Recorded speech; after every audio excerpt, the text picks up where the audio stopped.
The immersive ugliness of our everyday environments in America is entropy made visible. We can't overestimate the amount of despair that we are generating with places like this. And mostly I want to persuade you that we have to do better if we're going to continue the project of civilization in America. By the way, this doesn't help. Nobody's having a better day down here because of that. There are a lot of ways you can describe this. You know, I like to call it the national automobile slum. You can call it suburban sprawl. I think it's appropriate to call it the greatest misallocation of resources in the history of the world. You can call it a technosis externality clusterfuck. And it's a tremendous problem for us. The salient problem about this for us is that these are places that are not worth caring about. We're going to talk about that some more. A sense of place. Your ability to create places that are meaningful and places of quality and character depends entirely on your ability to define space with buildings and to employ the vocabularies, grammars, syntaxes, rhythms, and patterns of architecture in order to inform us who we are. The public realm in America has two roles. It is the dwelling place of our civilization and our civic life, and it is the physical manifestation of the common good. And when you degrade the public realm, you will automatically degrade the quality of your civic life and the character of all the enactments of your public life and communal life that take place there.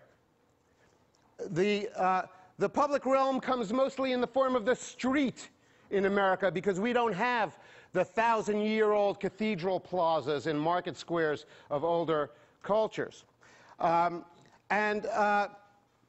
Your ability to define space and to create places that are worth caring about all comes from a body of culture that we call the culture of civic design.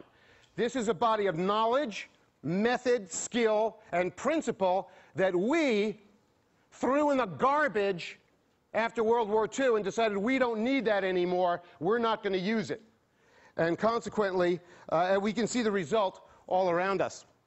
The public realm has to inform us not only where we are geographically, but it has to inform us where we are in our culture, where we've come from, what kind of people we are, and it needs to, by doing that, it needs to afford us a glimpse to where we're going in order to allow us to dwell in a hopeful present.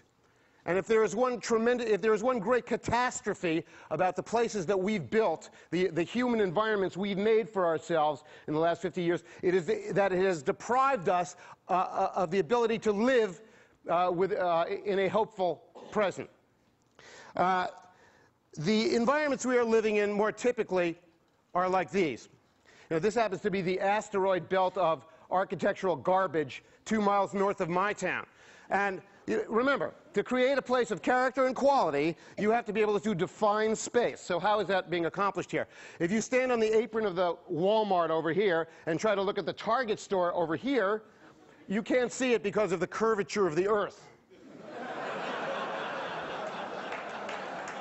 That's nature's way of telling you that you're doing a poor job of defining space. Consequently, these will be places that nobody wants to be in. These will be places that are not worth caring about. We have about 38,000 places that are not worth caring about in the United States today. When we have enough of them, we're going to have a nation that's not worth defending. And I want you to think about that when you think about those young men and women who are over in places like Iraq spilling their blood in the sand, and ask yourself, what is their last thought of home? I hope it's not the curb cut between the Chuck E. Cheese and the Target store, because that's not good enough for Americans to be spilling their blood for. We need better places in this country. Public space. It's a good public space. It's a place worth caring about. It's well defined. It is emphatically an outdoor public room. It has something that is terribly important. It has what's called an active impermeable membrane around the edge. That's a fancy way of saying it's got shops, bars, bistros, destinations. Things go in and out of it. It's permeable. The beer goes in and out. The waitresses go in and out. And that activates the center of this place and makes it a place that people want to hang out in. You know, in these places in other cultures, people just go there voluntarily because they like them. We don't have to have a craft fair here to get people to come here. You know, you don't have to have a Kwanzaa festival. People just go because it's pleasurable to be there. But this is how we do it in the United States. Probably the most significant public space failure in America, designed by the leading architects of the day, Harry Cobb and I.M. Pei. Boston City Hall Plaza, a public place so dismal that the winos don't even want to go there. And we can't fix it because I.M. Pei is still alive, and every year Harvard and MIT have a joint committee to repair it, and every year they fail to because they don't want to hurt I.M. Pei's feelings. This is the other side of the building. This was the winner of an International Design Award in, I think, 1966, something like that. It wasn't Pei and Cobb, another firm designed this, but there's not enough Prozac in the world to make people feel okay about going down this block. This is the back of Boston City Hall, the most important, you know, significant civic building in Albany, in Boston. And what is the message that is coming? What are the vocabularies and grammars that are coming from this building, and how is it informing us about who we are? This, in fact, would be a better building if we put mosaic portraits of Joseph Stalin, Pol Pot, Saddam Hussein, and all the other great despots of the 20th century on the side of the building, because then we'd honestly be saying what the building is really communicating to us. You know, that it's a despotic building. It wants us to feel like termites.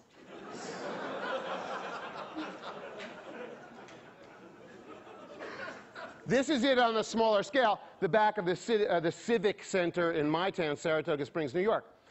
By the way, when I showed this slide to a group of Kawanians in my town, they all rose in indignation from their cream chicken. And they shouted at me and said, it was raining that day when you took that picture. Because this was perceived to be a weather problem.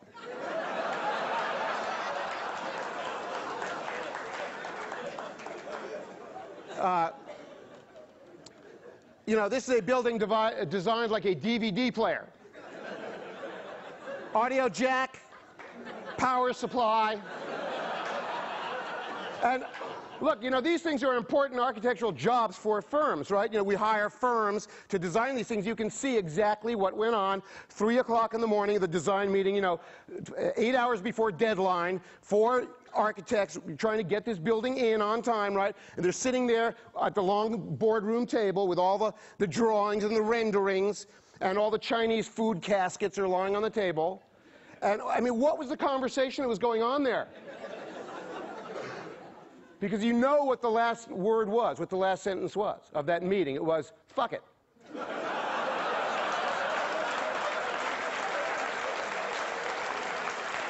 That is the message of this form of architecture. The message is, we don't give a fuck. We don't give a fuck. So I went back on the nicest day of the year just to check, you know, do some reality testing. And in fact, he will not even go down there because it's not interesting enough for his clients, the burglars, the muggers. It's not civically rich enough for them to go down there. Okay. The pattern of Main Street, USA, in fact, this pattern of building downtown blocks all over the world is fairly universal. It's not that complicated. Buildings more than 1 story high, built out to the sidewalk edge so that people who are, you know, all kinds of people can get into the building. Other activities are allowed to occur upstairs, you know, apartments, offices, and so on. You make provision for this activity called shopping on the ground floor. They haven't learned that in Monterey. If you go out to the corner, right at the main intersection, right in front of this conference center, you'll see an intersection with 4 blank walls on every corner. It's really incredible. Anyway, this is how you compose and assemble a downtown business building. And this is what happened in Glens Falls, New York, when we tried to do it again, where it was missing, right? So the first thing they do is they pop up the retail a half a story above grade to make it sporty. Okay, that completely destroys the relationship between the business and the sidewalk, where the theoretical pedestrians are. Of course, they'll never be there as long as it's in that condition. Then, because the relationship between the retail is destroyed, we pop a handicap ramp on that, and then to make ourselves feel better, we put a nature Band-Aid in front of it. And that's how we do it.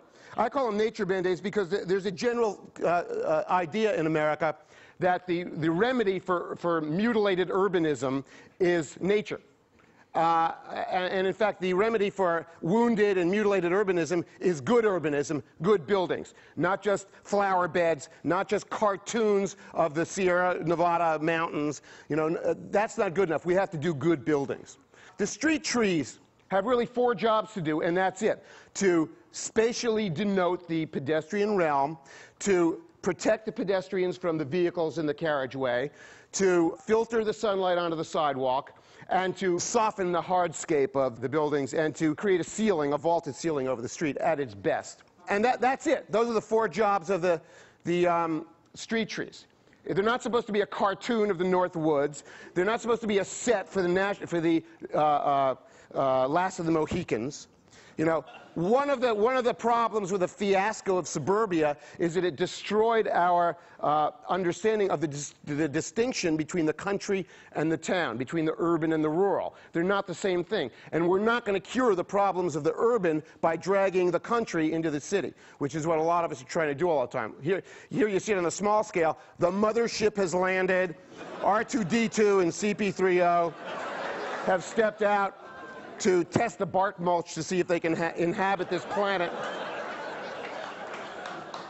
A lot of this comes from the fact that the industrial city in America was such a trauma that we developed this tremendous aversion for the whole idea of the city life, and everything connected with it. And so what you see fairly early in the mid-19th century is this idea that we now have to have an antidote to the industrial city, which is going to be life in the country for everybody.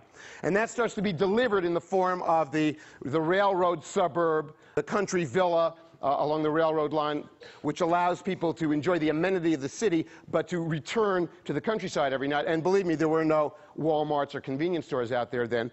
So it really was a form of country living. But what happens is, of course, it mutates over the next 80 years, and it turns into something rather insidious. It becomes a cartoon of a country house in a cartoon of the country. And that's the great non-articulated agony of suburbia, and one of the reasons that it lends itself to ridicule, because it hasn't delivered what it's been promising for half a century now. You know, and these are typically the kind of dwellings we find. They're, you know, basically a house with nothing on the side, because this house wants to state emphatically, I'm a little cabin in the woods, there's nothing on either side of me. I don't have any eyes on the side of my head, I can't see. So you have this one last facade of the house, the front, which is really a cartoon of a facade of a house. Because notice the porch here. Unless the people who live here are munchkins, nobody's going to be using that. This is really, in fact, a television broadcasting a show 24/7 called We're Normal. We're normal, we're normal, we're normal, we're normal, we're normal. Please respect us. We're normal, we're normal, we're normal. But we know what's going on in these houses. You know, we know that little Skippy is loading his Uzi down here, getting ready for homeroom. We know that Heather, his sister Heather, 14 years old, is turning tricks up here to support her drug habit. Because these places, these habitats, are inducing immense amounts of anxiety and depression in children, and they don't have a lot of experience with medication. So they take the first one that comes along often. These are not good enough for Americans. These are the schools we're sending them to. The Hannibal Lecter Central School, Las Vegas, Nevada. This is a real school. You know, but there's obviously a notion that if you let the inmates of this thing out, that they would snatch a motorist off the street and eat his liver. So that every effort is made to keep them within the building. Notice that nature is present. We're going to have to change this behavior whether we like it or not. We are entering an epochal period of change in the world, and certainly in America, the period that will be characterized by the end of the cheap oil era. It is going to change absolutely everything. Chris asked me not to go on too long about this, and I won't, except to say there's not going to be a hydrogen economy. Forget it. It's not going to happen. We're going to have to do something else instead. We're going to have to downscale, rescale, and resize virtually everything we do in this country, and we can't start soon enough to do it.